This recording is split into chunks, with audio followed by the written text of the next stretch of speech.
الحمد لله والصلاة والسلام على سيدنا محمد وعلى آله وأصحابه أجمعين.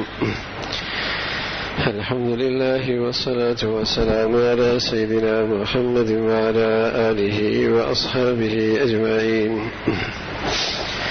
أما بعد، فأعوذ بالله من الشيطان الرجيم. بسم الله الرحمن الرحيم.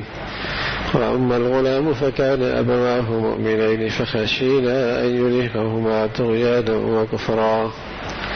وقال الله تعالى: وأما الجدار فكان لغلامين يتيمين في المدينة وكان تحته كنز لهما وكان أبوهما صالحا.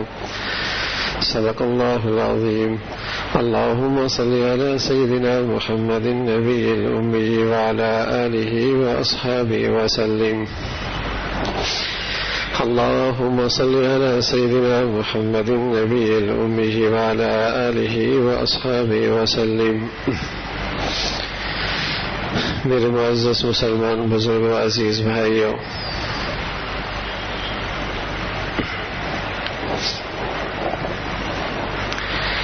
اللہ رب العزت نے اپنے کلام میں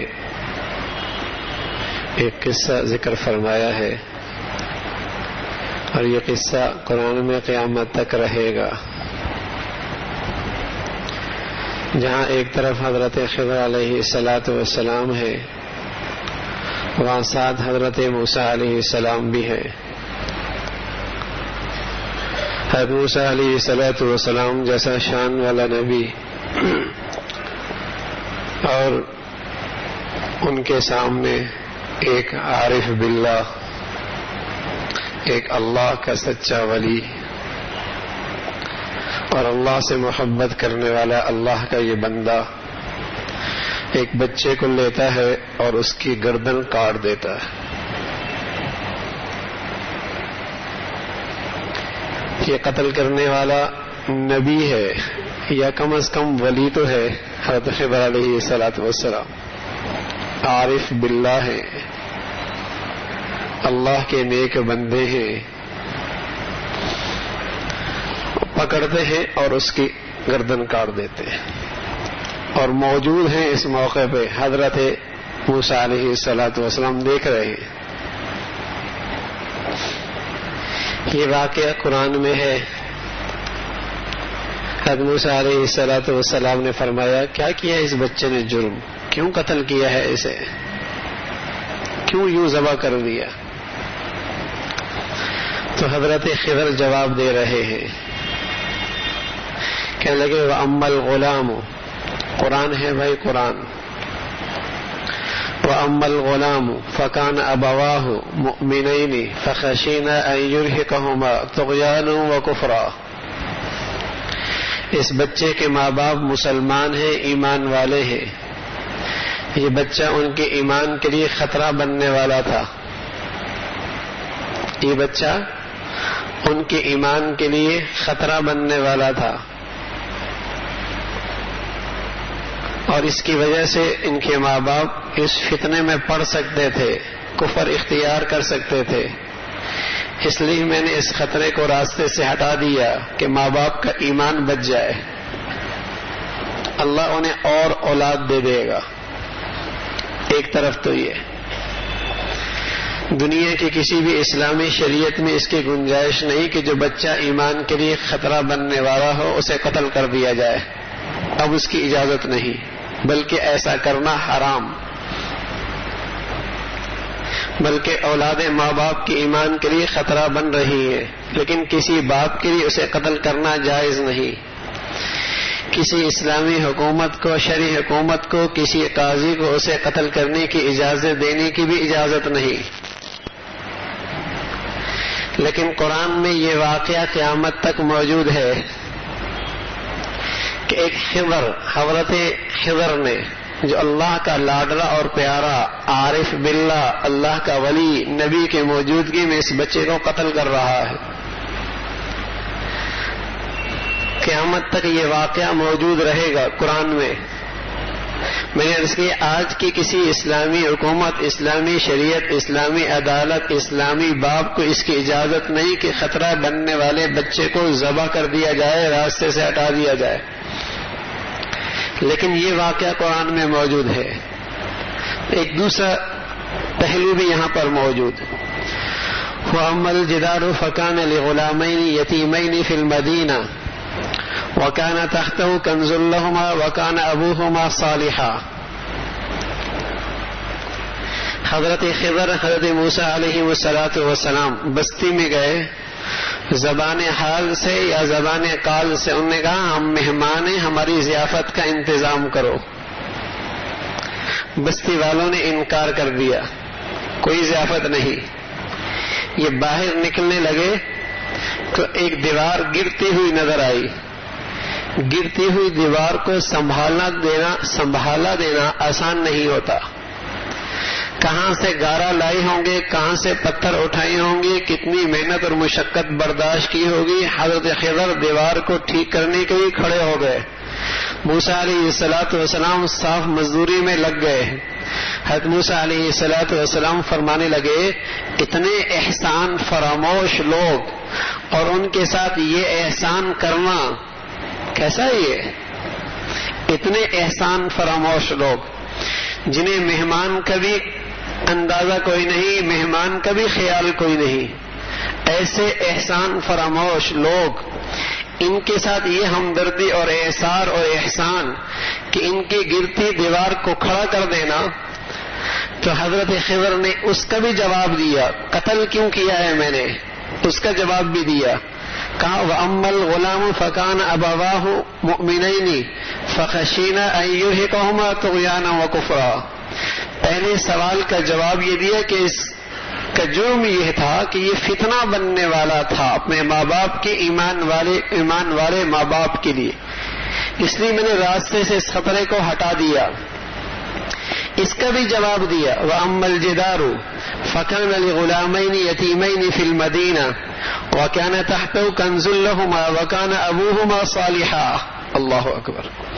فرمایا اس گردی دیوار کو ہم نے اس لیے سنبھالا دیا ہے کہ یتیم بچوں کا خزانہ ان دیوار کے نیچے تھا، اور اس بچے کے ماں باپ ایمان والے گزر چکے ہیں، ان کے ایمان کی برکت سے آج ہم ان کی یہ محنت کر رہے کہ اللہ نبیوں سے محنت اور مزدوری کروا رہا کہ چلو ان یتیم بچوں کا مال بچ جائے۔ مزدوری کون کر رہا؟ حضرت خضر۔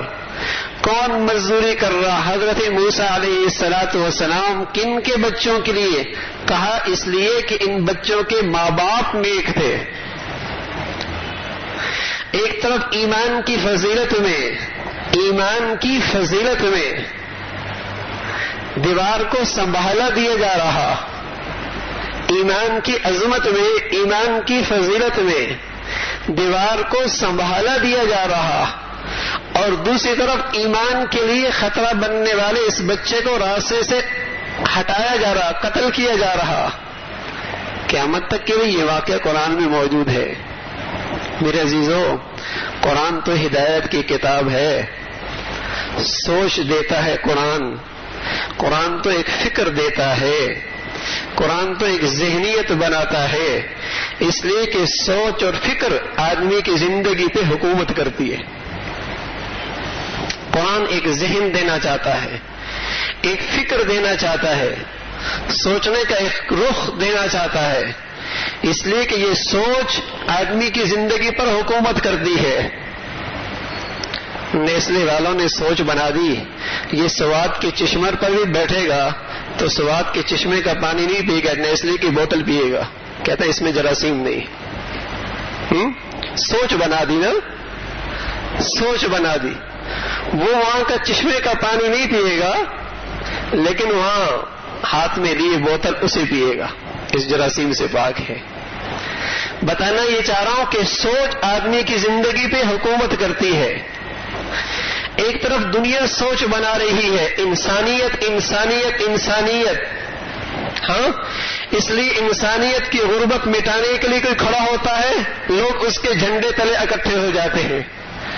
دنیا کے اندر انسانیت کی صحت کے لیے لوگ کھڑے ہوتے، لوگ ان کے جھنڈے تلے کھڑے ہو جاتے ہیں. دنیا کے اندر انسانیت کی معیشت کے لیے لوگ کھڑے ہوتے، دنیا ان کے جھنڈے پیچھے کھڑے ہو جاتی ہے. انسانیت انسانیت انسانیت ایک سوچ بنا دی گئی. انسانیت کے فلاح و بہبود کے لیے کوئی غربت کے لیے کھڑا ہو گیا، کوئی کاروبار کے لیے کھڑا ہو جائے، اس کی بڑی تعریف، اسے ایوارڈ ملیں گے. اس انسانیت کی صحت کے لیے کوئی کھڑا ہو جائیں گے، اسے ایوارڈ ملیں گے. ہاں، اس کے لیے ہسپتال بن جائے، ایوارڈ ملیں گے. اس کو فٹ پاتھوں پہ روٹی کھلا دے، اسے ایوارڈ مل جائیں گے. اس کی معاشی حالت ٹھیک کر دی جائے، ایوارڈ مل جائیں گے. اس لیے کہ ایک سوچ بنا دی گئی، انسانیت انسانیت. میرے عزیزو، قرآن بھی اور ہمارا نبی بھی انسانیت کو بھی تحفظ دیتا ہے، لیکن قرآن اور حدیث سب سے زیادہ ترجیح اور سب سے بڑی سوچ یہ بنانا چاہتا ہے کہ انسانیت سے بڑھ کر بھی ایمان اور اسلام ہے. انسانیت سے بڑھ کر بھی ایمان اور اسلام ہے. اگر انسانیت بچانا ہوتی تو آج حضرت خضر اس بچے کو قتل نہ کرتا اور حضرت موسیٰ علیہ الصلوۃ والسلام کے سامنے وہ بچہ ذبح نہ ہوتا. قرآن ایک سوچ دینا چاہ رہا ہے. انسانیت کا تحفظ بھی اسلام میں موجود ہے. انسانیت کا تحفظ بھی ایمان اسلام کی میرے نبی کی زندگی میں موجود ہے، لیکن ترجیح اور زندگی کا مقصد ایمان اور اسلام ہے. ہاں، انسانیت کی سوچ اس قرآن یہ بنانا چاہ رہا کہ اصل چیز ایمان ہے. اور اگر انسانیت اور انسان کے بعض نادان لوگ ایمان اور اسلام کے راستے میں رکاوٹ بن جائیں تو وہ دھرتی کے کیڑے مکوڑے ہیں، دوائی ڈال کے انہیں ختم کیا جا سکتا ہے، لیکن شریعت کی حدود میں رہ کر. اولئک ہم شر البریہ، یہ بدترین مخلوق ہے. اولئک الانعام بل ہم اضل، یہ جانور ہے، اس سے بھی گئے گزرے ہیں. یہ کب؟ جب وہ اسلام اور ایمان کے لیے رکاوٹ بن جائیں، خطرہ بن جائیں. جب ایمان اور اسلام کے لیے وہ خطرہ بن جائیں تو آج ایک سوچ بنا دی گئی اور ایک فکر بنا دی گئی. ہاں، انسانیت. اس لیے غربت مٹانے کے لیے جو کھڑا ہوتا ہے لوگ اس کے جھنڈے، بڑا انسانیت کا خیر خواہ ہے، بڑا ہمدرد ہے. صحت کے میدان میں کوئی کھڑا ہو جائے، چاہے وہ کتنا ہی بےہودہ ہو اور اسلام کا کتنا بڑا دشمن کیوں نہ ہو، اور چاہے وہ ایمان اور دین کا کتنا بڑا ڈاکو کیوں نہ ہو، اور چاہے وہ قادیانیت کا یار اور دوست کیوں نہ ہو، لیکن دنیا کی نظروں میں وہ قابل تعظیم ہے. اس لیے کہ ایمان اور اسلام کی قدر و قیمت، یہ سوچ نکل گئی. یہ سوچ نکل گئی کہ مسلمانوں کی سوچ یہ ہوتی تھی کہ ایمان جو اسلام اور ایمان کا محافظ ہے میں اس کے ساتھ دوں گا، اور جس کی فلاحی کاموں سے بھی ایمان اور اسلام خطرے میں ہے وہ انسانیت کا خیر خواہ نہیں ہے، انسانیت کا دشمن ہے. اگر صرف انسانیت کو بچانا ہوتا تو محمد رسول اللہ کو مشرکین مکہ بھی ایوارڈ دیتے. انہوں نے تو کہا تھا کہ آپ مکہ کے اندر رہیں، ہم آپ کو اقتدار دیتے ہیں اور مکہ کا سارا حسن آپ کے قدموں میں رکھتے ہیں اور ہم آپ کو اپنا سردار بناتے ہیں. ایک بات سے باز آ جائیں، اپنی ایمانی اور اسلامی دعوت اور ایمانی اور اسلامی دستور کو نظر انداز کر دیں. ہم آپ کے قدموں میں ہیں، ہم آپ کے سامنے سجدہ کریں گے. ہاں، آج ایک سوچ بنا دی گئی، انسانیت انسانیت انسانیت. اس کا نتیجہ کیا ہے؟ اس کا نتیجہ یہ ہے کہ اسلام پر مسلمانوں کی ایمان پہ ڈاکے مارے جا رہے ہیں. آج جو بھی اس رنگ کو لے کے جھنڈا کھڑا ہوتا ہے، چاہے اس کا اپنا ایمان اسلام سے کوئی تعلق نہ ہو، بلکہ بعض بول اور بعض تحریریں اسلام دشمنی پر مبنی ہوں، اس لیے اس وقت کفر اس رخ پہ مسلمانوں کے ایمان پہ ڈاکہ ڈال رہا ہے. ایسے افراد کو معاشرے میں کھڑا کرتا ہے جو انسانیت کے نام لے کر مسلمانوں میں مقبولیت پاتے ہیں اور پھر وہ ایمان کے لیے راہزن اور ڈاکو بنتے.